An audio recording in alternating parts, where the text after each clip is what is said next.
مضيفة الطيران زحلقت لي منديل مكتوب عليه الطيار مش الشخص اللي بيقول إنه هو قابلني ورا عشان نتكلم. فهمت إنها اختارت تقولي أنا بالذات بسبب الدوج تاجز العسكرية اللي كانت في رقبتي. طويت المنديل وحطيته في جيبي، وفجأة صوت الكابتن طلع في السماعات: صباح الخير يا جماعة، معاكم الكابتن هوبكنز. الرحلة لشيكاغو شكلها هتبقى هادية، بس كان في حاجة غلط حسيتها جوايا. استنيت دقيقتين وقومت بهدوء ناحية آخر الطيارة، وما كنتش عارف مستنيني إيه.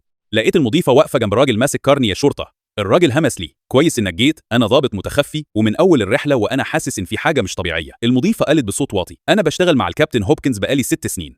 مش عارفه ايه الغلط بالظبط، بس ده مش هوبكنز، وكمان احنا مش ماشيين على خط الرحله الصح. وورتني خريطه الطيران. الطياره كانت رايحه لمطار مهجور. بصيت للخريطه وحسيت الادرينالين ضرب في جسمي، لان المكان ده مثالي لتحطيم طياره بعيد عن اي حد. الضابط قال: في فراغ فوق كابينة القيادة، تقدر تطلع تسمع هما بيتكلموا في ايه من فوق. واداني رقمه وقال: لو اتأكدت ان في مصيبة ابعت لي كلمة واحدة بس، دي هتبقى الإشارة إننا نتحرك. بعدها المضيفة أعلنت في السماعات: من فضلكم خليكم رابطين الأحزمة. طلعت فوق الكابينة، ومن بين الفتحات سمعت الراجلين بيتكلموا. واحد منهم قال: من 15 سنة أخونا مات بسبب الكابتن هوبكنز، والنهارده هنوقع طيارته وهو مربوط جواها واحنا منتحلين شخصيته. طلعت موبايلي وبعت الرسالة فورا للضابط. وفجأة عربية الأكل خبطت باب الكابينة بعنف، والضابط كسر الباب برجله ودخل.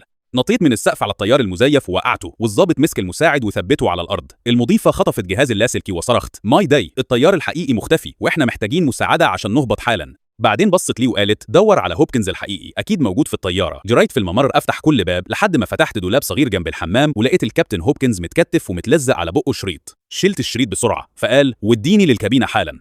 جري على قدام وقعد على كرسي القيادة وماسك عجلة التحكم وقال في اللاسلكي: هنا الكابتن هوبكنز الحقيقي، وأنا اللي ههبط الطيارة دي. ولما الطيارة نزلت بسلام الشرطة خدت الأخوين بالأصفاد. المضيفة قربت مني في الممر، طلعت المنديل من جيبي ورفعته قدامها وقلت: انت أنقذتي 100 شخص بالورقة دي. ابتسمت وأخدت المنديل من إيدي.